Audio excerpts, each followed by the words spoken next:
We will show in this video how to use Excel to construct an Ogive for the audit time data.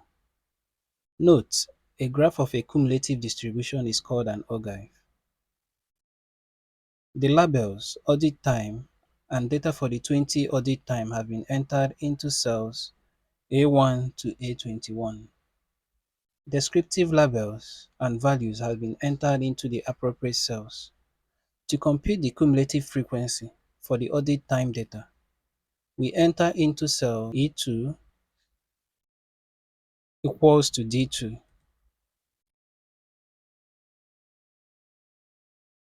and into cell E3, E4, E5, and E6 respectively equal to D3 plus E2 equal to D4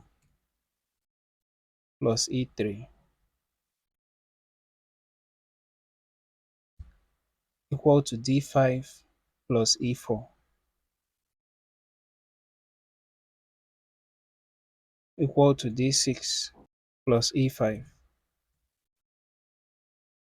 The resulting values are seen in cells E2, E6.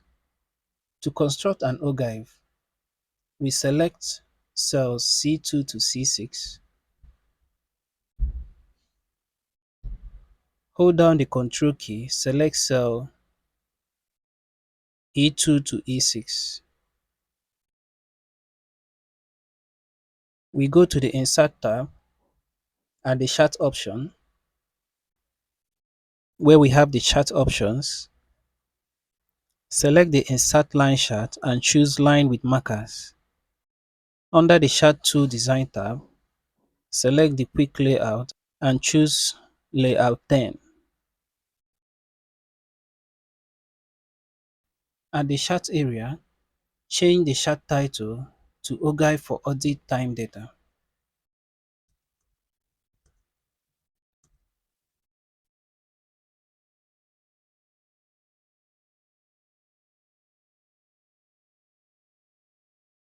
Also, where we have the horizontal axis title, we change to Audit Time in Days.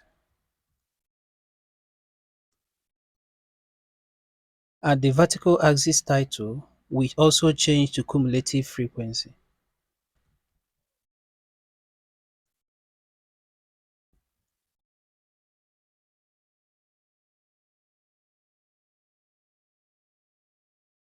Displayed is the Ogive for the audit time data.